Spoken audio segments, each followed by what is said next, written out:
Okay. I'm going to try this again, okay? Welcome to Appalachia's Homestead. Stop. So welcome back to the channel. I'm going to make this video. It's a private thing. And I'm not trying to exploit anything with my animals here on my farm.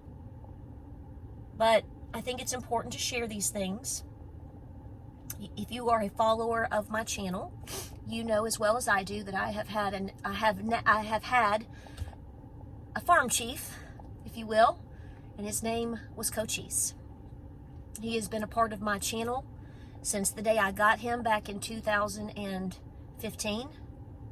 He would have been 10 years old this coming November. And I just found him, well, it's been about an hour ago, but we have found Cochise passed in our field. And there's a story here. And it makes sense now. It always ends up making sense, doesn't it? Once things are done, you look back and you go, now I understand. So if you've been a follower of the channel, you know that I've had a Great Pyrenees. He was our first Great Pyrenees. And man, I've learned a lot from that dog.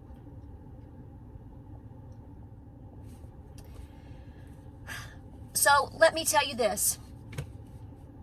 This has been one of the most important assets to my farm ever. I have learned so much from Cochise and all of my Great Pyrenees. And he was a tremendous asset. If you've been watching, like I said, over the last 9 to 10 years, you've seen him grow up from a little 10-week puppy to basically today. And we've noticed, as you know, over the last 2 years, he really started to slow down. And I've done several different things to try to help him with his hips. And I mean, Great Pyrenees, a lot of times their life expectancy is not as long as other dogs. You might find up to 9, 10, 11 years. So he's right where he's supposed to be. And we've been bracing ourselves for this, okay? This is why you've seen me get more puppies to raise up. I'll never replace this dog, ever. And, but I knew this was coming, okay? But I didn't know it was going to be today. The interesting thing is, we went out to bring them in to feed and to feed our goats that are out there with them and whatnot. And Enoli was way down in the field. Usually when we come up, Cochise kind of walks around with the goats. He stays in the shade up with the goats. And then Enoli will run to us because she's used to us separating her. We separate them when we feed them just to keep food aggression down.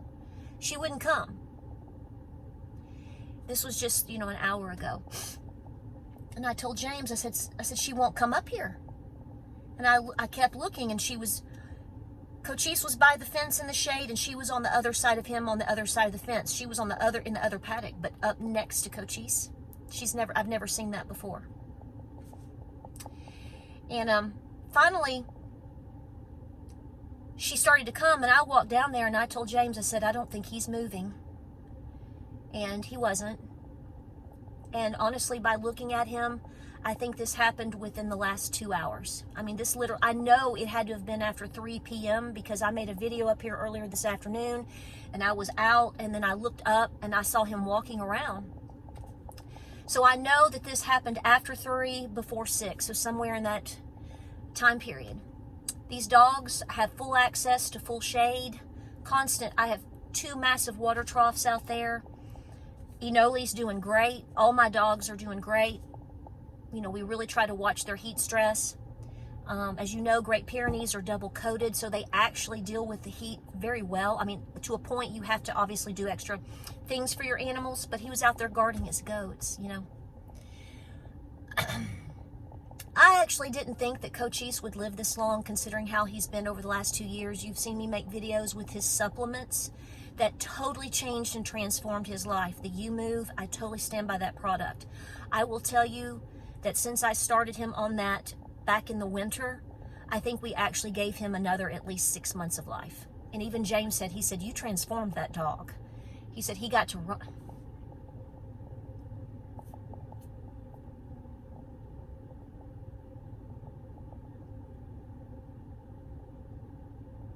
He got to run again.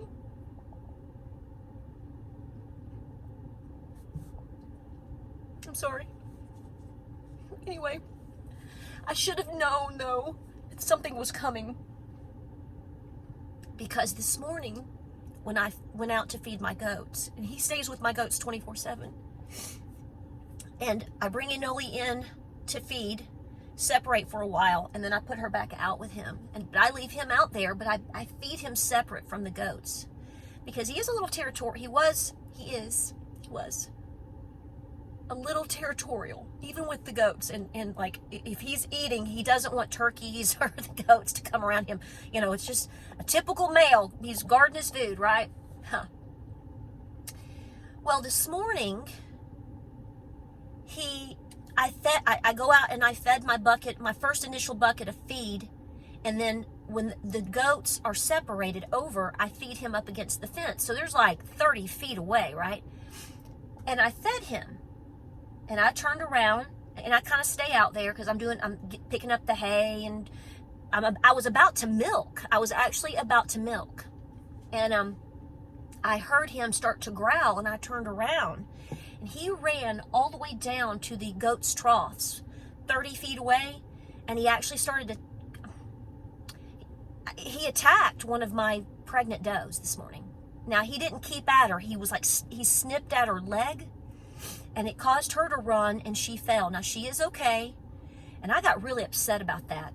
And I told James, I said, what in the world is going on? Is it the heat? So I went up there, and of course, I kind of fussed at him and reprimanded him. And he looked at me like I was nuts. And then he went back to eating.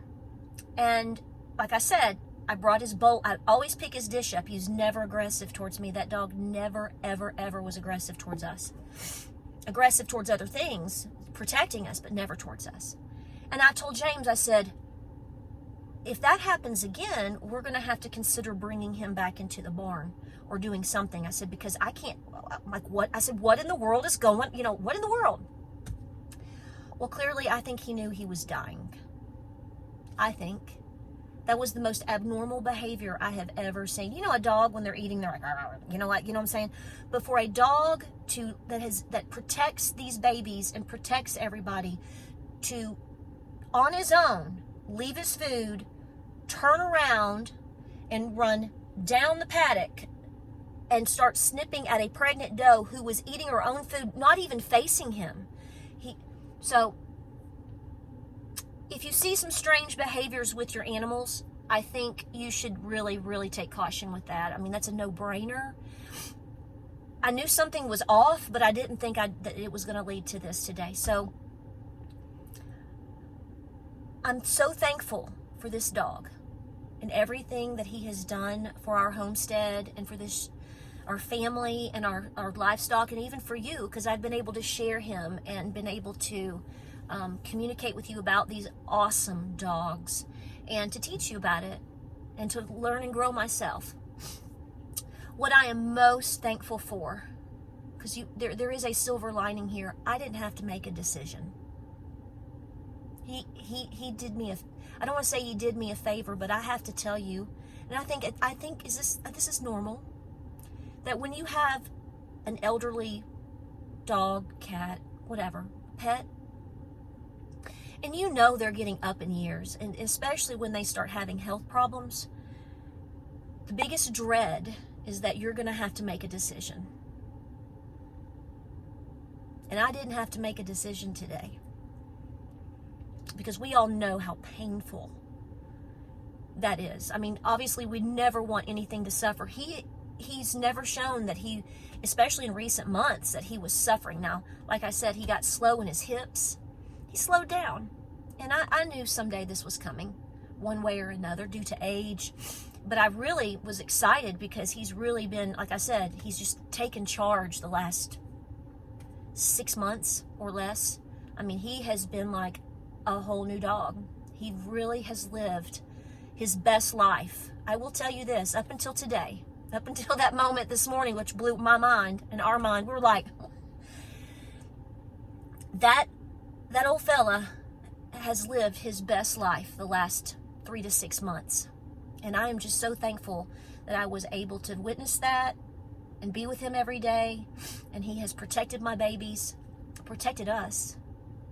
He has protected us like crazy. So this is a major loss.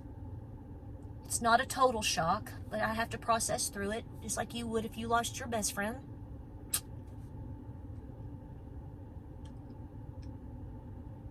But God knows what he's doing.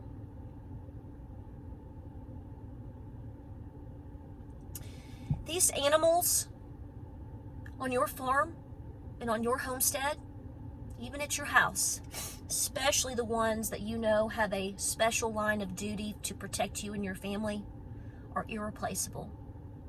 So tonight, if you've got one of those, even if you don't, you just have a sweet old kitty cat sitting there, do me a favor. Love on them a little extra and give them a treat. I think these are important reminders. And I think that it is impressive that Enoli, my female, was right there with them. She's barking. She was right there with them. She wasn't with the goats. She was with him.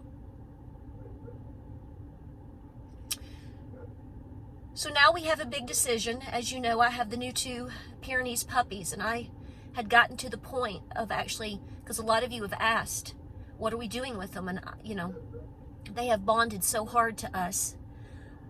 Bruce is definitely staying down closer to the other side of the farm, near Olive and near us. And Yona is supposed to be up here. And I had gotten to the point where I was like, I don't know if I'm going to be able to put Yona up there, because I love him. That dog is like my therapy dog. They are. These dogs are just unexplainable.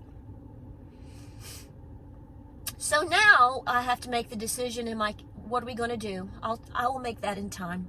I'm sure somebody will have some good suggestions, but I'm going to do what's best for us. But I wanted to let you know, and I wanted to thank you for being so sweet and so compassionate about Cochise. You guys have loved him.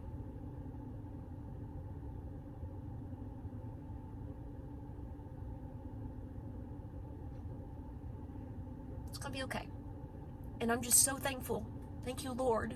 Thank you, Lord, for not me coming out to find that I had to make a decision today. He just went on his own terms, in the shade, in his pasture, on his farm, with Enoli. It doesn't get any better than that. Thanks for listening. I wanted to update you. We're going to be burying him when it cools down in about an hour. We've already got him up. We got the tractor out. We've got him up and out, ready to go. And he's going to be in a safe place with some buddies of his that we've had to bury along the way.